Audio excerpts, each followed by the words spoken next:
నమస్కారం. నేను మీ సిరి. Welcome to నిన్ను కోరి. ఈరోజు కథ ప్రేమ చదరంగం ఎపిసోడ్ 142.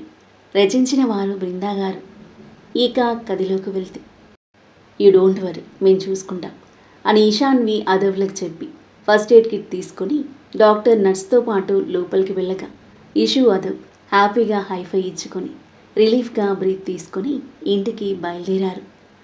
కళ్ళు మూస్తూ తెరుస్తూ నిస్సత్తువగా పడి ఉన్న చరణ్ తన ఎదురుగా షూకాలను చూసి మళ్ళీ వచ్చారేమో అని దిగ్గున తలెత్తి చూసేసరికి డాక్టర్ అమ్మయ్య అనుకుని, మీరెవరు, ఎందుకొచ్చారు?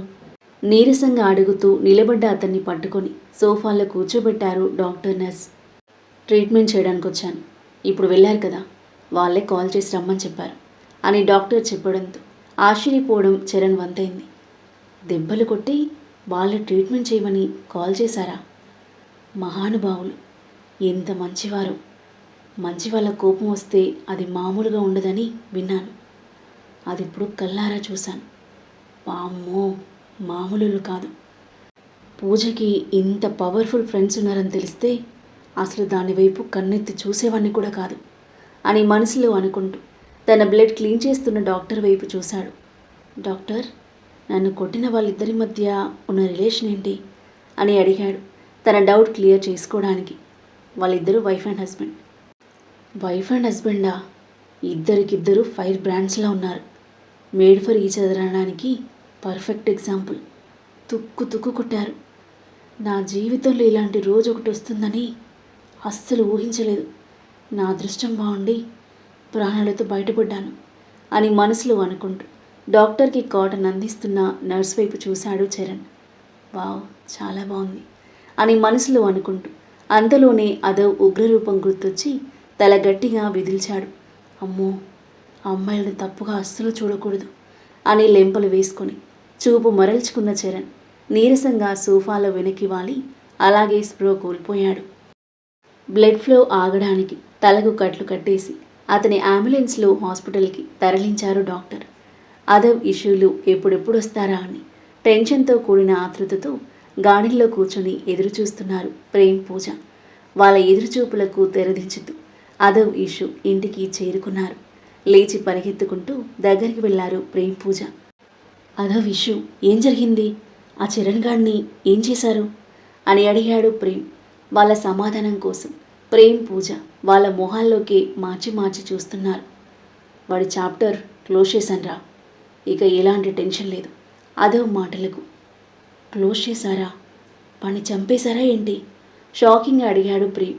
పూజ కూడా ఒక్క క్షణం బెదిరిపోయి కళ్ళు తేలేసింది. చావు ఎలా ఉంటుందో దగ్గరగా చూపించాం. ఇక జన్మలో పూజ జోలికే కాదు, మరే అమ్మాయిని చెడు దృష్టితో చూడాడు. మామూలుగా బెదిరిపోలేదు. మేమిచ్చిన షాక్కి దిమ్మ తిరిగి నరకం కనిపించింది వాడికి అన్నాడు అదవ్ నవ్వుతూ. అమ్మయ్య అనుకుని రిలీఫ్గా బ్రీత్ తీసుకున్న ప్రేమ్, పూజ సంతోషంగా నవ్వుతూ వాళ్ళిద్దరినీ హక్ చేసుకున్నారు. ఈ హ్యాపీ మూమెంట్ని సెలబ్రేట్ చేసుకోవాల్సింది. పబ్కి వెళ్దాం పదరా, వెళ్ళగా చాలా రోజులైంది అని ప్రేమ్ ఉత్సాహంగా అంటుంటే ఈషు వైపు చూశాడు అదవ్. ఓకే, వెళ్దాం అని ఈషు నవ్వుతూ అనేసరికి సూపర్, త్వరగా వెళ్ళి రెడీ అవ్వండి అని తొందర పెట్టాడు ప్రేమ్. అలాగే, జస్ట్ 15 మినిట్స్లో వచ్చేస్తాం అని చెప్పి పూజతో పాటు తన గదిలోకి వెళ్ళింది ఈషు. ఇద్దరూ అన్నట్టుగానే 15 మినిట్స్లో రెడీ అయ్యి కిందకు వచ్చేసరికి అదవ్, ప్రేమ్ రెడీ అయ్యి ఎదురు చూస్తూ ఉన్నారు. నలుగురు పబ్కి బయలుదేరారు. పబ్కి రీచ్ అవ్వగానే ప్రేమ్ ఉత్సాహంగా డాన్స్ చేస్తూ డాన్స్ ఫ్లోర్ మీదకి చేరుకొని అప్పటికే డాన్స్ చేస్తున్న వాళ్ళందరితో పాటు స్టేజ్ను ఒక ఊపు ఊపేస్తుంటే అతని హ్యాపీనెస్ని పూజ మురిపంగా చూస్తుంటే నవ్వుతూ చూస్తున్నారు అదవ్, ఇషు. ఇక్కడే ఉన్నారే, రండి. బాడీ ఊపుతూనే వాళ్ళ దగ్గరకు వచ్చిన ప్రేమ్ అదవ్ పూజలో చేయి పట్టుకొని లాక్కెళ్తుంటే ఈషు చేయి పట్టుకొని తీసుకెళ్లాడు అదవ్.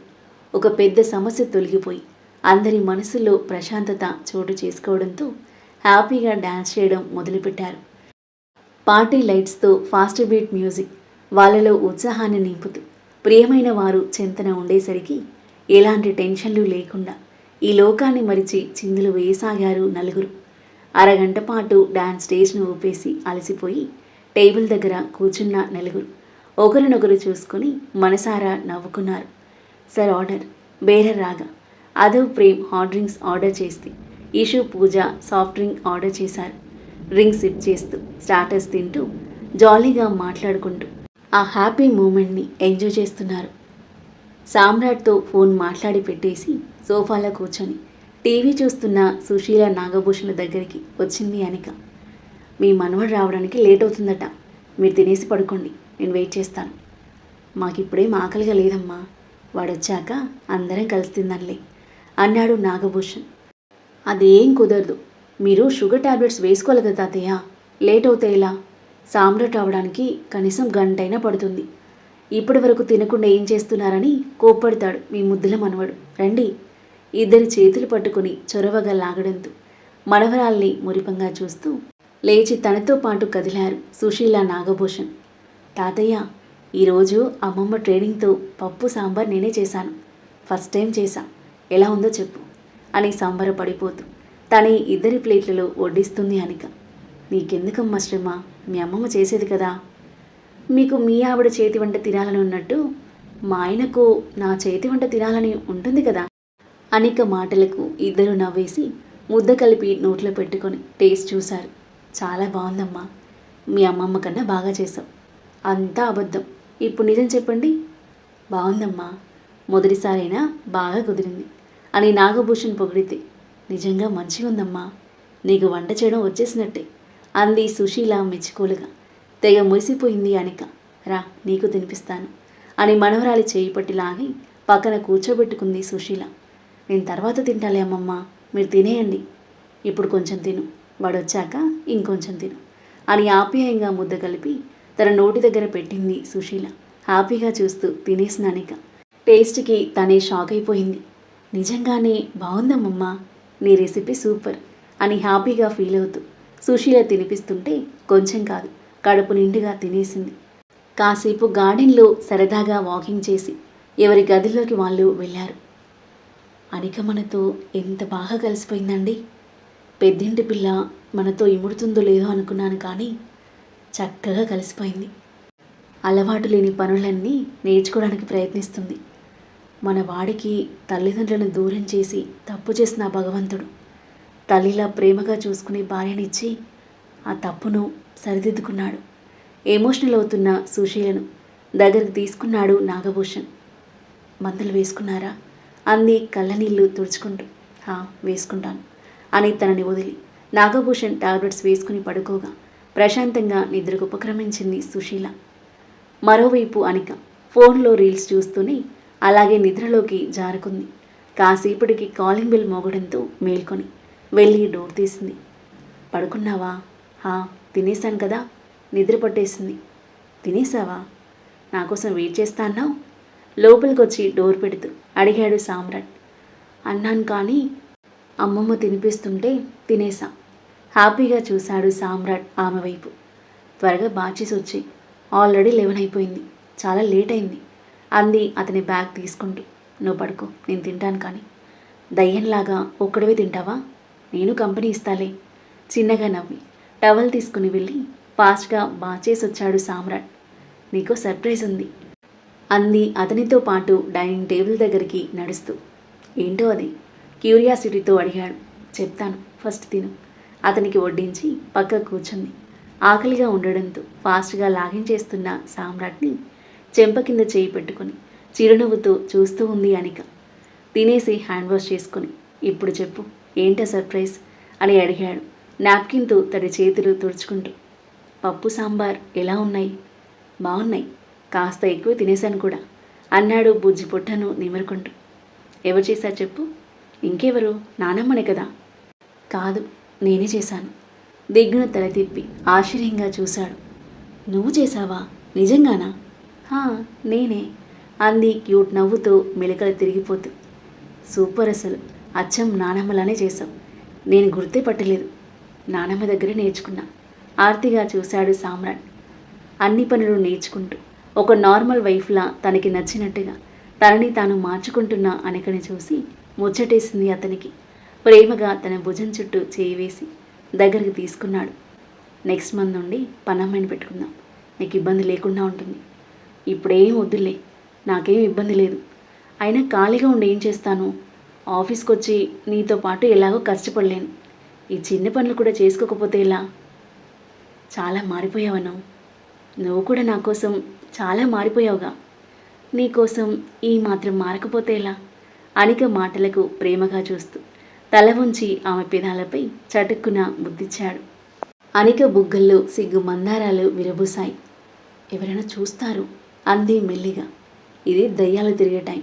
చూస్తే గీస్తే అవే చూడాలి అని అంటూ ఆమెను చేతిలో ఎత్తుకుని బెడ్పై పడేసి ఆమె మీదకి చేరబోతుంటే అతని ఛాతీపై చేతులు ఆనించి ఆపేసింది. ఏమైంది? డోర్ పెట్టలేదు. చిన్నగా నవ్వి డోర్ పెట్టేసి లైట్ ఆఫ్ చేసి ఆమె మీదకి చేరిపోయాడు సామ్రాట్. నిద్రొస్తుందా? ఆమె చెంప మీద చేయి వేసి అడిగాడు బెడ్ లైట్ వెలుతురులో మెరిసిపోతున్న ఆమె కళ్ళలోకి చూస్తూ. లేదు అడ్డంగా తలాడిస్తూ ముద్దుగా అంటున్న ఆమె పెదాలను తన పెదాలతో బంధించేశాడు సామ్రాట్. తన వీపుని చేతులతో చుట్టేసి గట్టిగా వాటేసుకుని గాఢమైన అతని ముద్దులో లీనమైపోయింది అనిక.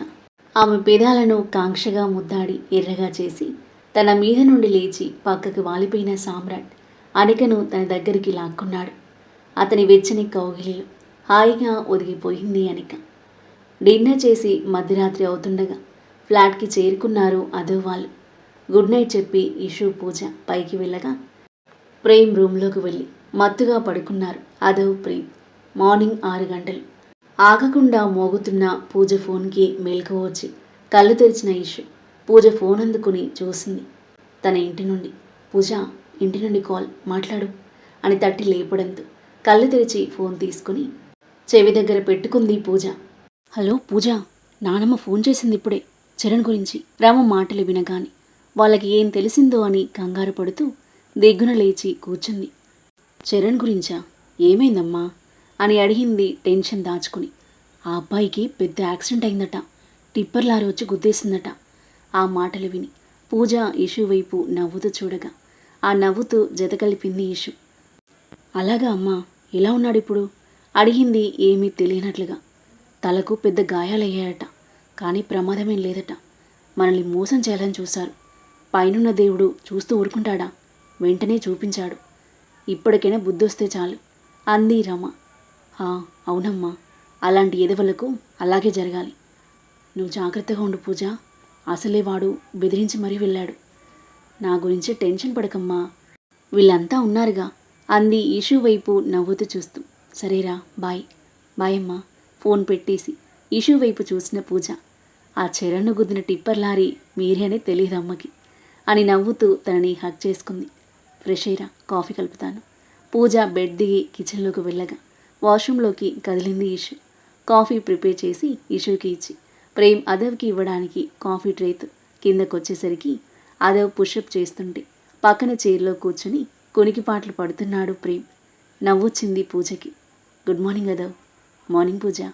అదవ్ లేచి కాఫీ అందుకుంటుంటే ప్రేయసి తీయని స్వరం విని కళ్ళు తెరిచి నవ్వుతూ తన వైపు చూశాడు ప్రేమ్. నిద్ర సరిపోలేదా ఇంకా? లేదు, ఇంకా పడుకుంటాను అంటే లేపేశాడు. అదవ్ వంక చిరు కోపంగా చూశాడు ప్రేమ్. వెళ్ళి పడుకో, మేం చెన్నై వెళ్ళిపోతాం. మీ పెళ్లి గురించి ఇంట్లో నువ్వే మాట్లాడుకో. అదవ్ మాటలకు వెంటనే ఇహి అని పల్లికిలించాడు ప్రేమ్. అలా ఎలా కుదురుతుంది? మా ఇంట్లో కూడా అంత సెట్ చేశాక వెళ్ళండి. నిద్రదేముంది, ఇవాళ కాకపోతే రేపు పడుకోవచ్చు. లైఫ్ మ్యాటర్ ఇంపార్టెంట్ కదా, ప్లీజ్ రా అని పప్పి ఫేస్ పెట్టాడు అదవ్ పూజతో పాటు. అప్పుడే కిందకొచ్చిన ఇషు నవ్వేసింది. సరేలే, ఏడవకు. 10 నిమిషాలు రెడీ అయిపోతే వెళ్దాం. అలాగేరా. కాఫీ గుట్టుకున మింగేసి తన రూమ్లోకి పరిగెత్తిన ప్రేమ్ని నవ్వుతూ చూస్తున్న అదవ్. విష్ణువర్ధన్ కాల్ చేయడంతో లిఫ్ట్ చేశాడు. Good morning daddy. Good morning రా. వెళ్ళనే పని అయిందా? ఆల్మోస్ట్ అయిపోయింది డాడీ. పూజ ఇంట్లో ఓకే. ఈరోజు ప్రేమ్ ఇంట్లో మాట్లాడాలి. మ్యాక్స్ ఒప్పుకుంటారు. నీ మాటలకు ఎలాంటి వారైనా కరిగిపోవాల్సిందేరా. ఖచ్చితంగా ఒప్పుకుంటారు గర్వంగా ఫీల్ అవుతూ అన్నాడు విష్ణువర్ధన్. చిన్నగా నవ్వాడు అదవ్. రేపు వచ్చేస్తారా అయితే? ఇంకా తెలియదు డాడీ. ప్రేమ్ ఇంట్లో ఓకే అయితే నైట్ స్టార్ట్ అవుతాం, లేదంటే ఉండాల్సి వస్తుంది. అయితే మేము స్టార్ట్ అవుతాం. మరి మీరు వస్తారేమో అని ఆగిపోయాం, లేదంటే నిన్ననే వచ్చేవాళ్ళం. ఒకవేళ అనుకున్న పని అయిపోయినా రేపు ఒక్కరోజు అక్కడే ఉండండి. ఎందుకు డాడీ అని అంటూ అంతలోనే ఏదో గుర్తొచ్చి చిన్నగా నవ్వుకొని అలాగే డాడీ అన్నాడు. ఓకేరా బాయ్. Bye daddy. ఫోన్ పెట్టేసి ఫాస్ట్గా రెడీ అయిపోయాడు అదవ్. రెస్టారెంట్లో బ్రేక్ఫాస్ట్ చేసేసి అదవ్ ప్రేమ్ ఇంటికి బయలుదేరగా ఎవరి ఆఫీస్కి వాళ్ళు వెళ్ళారు. ఇషు పూజ గంటన్నర తర్వాత గట్కేసర్లోని ప్రేమ్ ఇంటికి చేరుకున్నారు. బట్టలు ఆరేస్తున్న ప్రేమ్ తల్లి నీరజ వాళ్ళని చూసి ఆశ్చర్యపోయి నవ్వుతూ దగ్గరికి పరిగెత్తింది. ప్రేమ్, అదవ్, బాగున్నావా నాన్న అడిగింది చిరునవ్వు చిందిస్తూ. బాగున్నా ఆంటీ, మీరు బాగున్నారా? చాలా బాగున్నాను. వస్తున్నారని చెప్పనే లేదు అంది ఇద్దరిని దగ్గరికి తీసుకుంటూ. సర్ప్రైజ్ ఇద్దామని చెప్పలేదు మమ్మీ అన్నాడు ప్రేమ్. అలాగా, రండి లోపలికి. అదవ్, ఎన్నాళ్ళకొచ్చావు? ఇప్పటికి తీరిందా రావడానికి అంది వాళ్ళతో పాటు లోపలికి నడుస్తూ. చిన్నగా నవ్వాడు అదవ్. ఇషు, అమ్మ నాన్న అందరూ బాగున్నారా? అందరూ బాగున్నారంటీ. అంకుల్ లేరా ఇంట్లో? ఉన్నాను నాన్న. ఏమండి, ఎవరొచ్చారో చూడండి. నీరజ అరుపు విని గదిలో నుండి బయటకొచ్చాడు నరేంద్ర. అరే అదవ్, బాగున్నావా? ఎన్నాళ్ళైందొచ్చి అంటూ ఆప్యాయంగా హత్తుకున్నాడు నరేంద్ర. సూపర్ అంకుల్ అని తిరిగి హత్తుకుని వదిలాడు. నలుగురు యోగక్షేమాలు మాట్లాడుకుంటూ కుర్చీల్లో కూర్చున్నారు.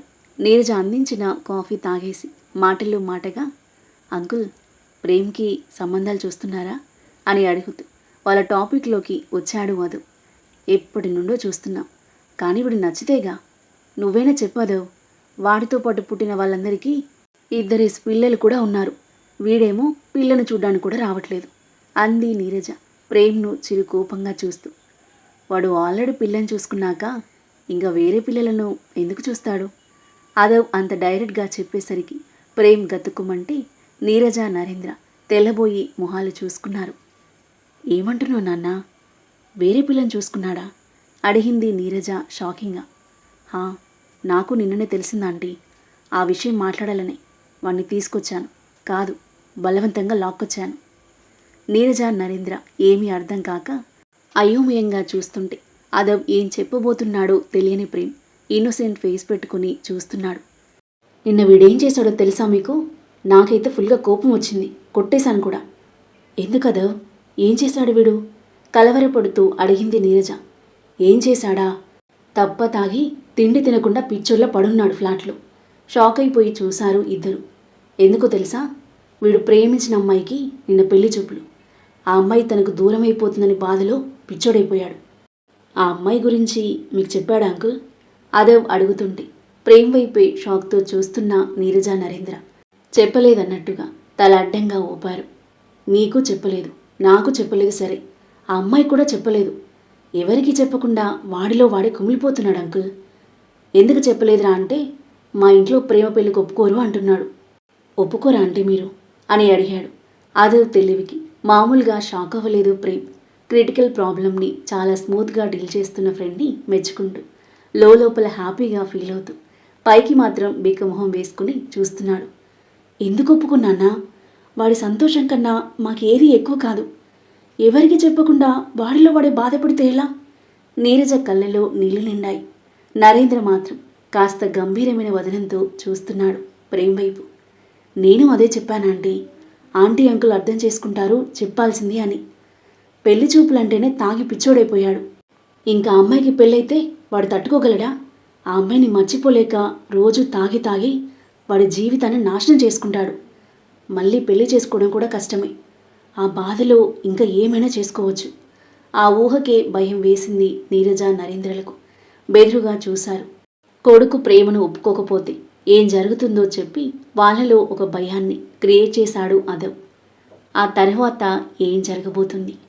అదవ్ మాటలకు నీరజ నరేంద్ర కన్విన్స్ అవుతారా? ప్రేమ్ పెళ్లికి ఒప్పుకుంటారా? ప్రేమ్ పూజల పెళ్లి సందడి మొదలవుతుందా? అదవ్ ఇషుల మధ్య ఎలాంటి మూమెంట్స్ చోటు చేసుకోబోతున్నాయి? భూమి శ్రీమంతం ఎలా జరగబోతుంది? ఈ ప్రేమ చదరంగం ఎలాంటి మలుపు తీసుకోబోతుంది?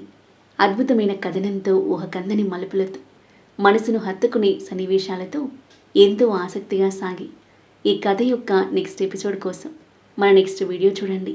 కథ నచ్చితే లైక్ చేయండి. ఈ కథపై మీ అభిప్రాయాన్ని తప్పకుండా కామెంట్ చేయండి.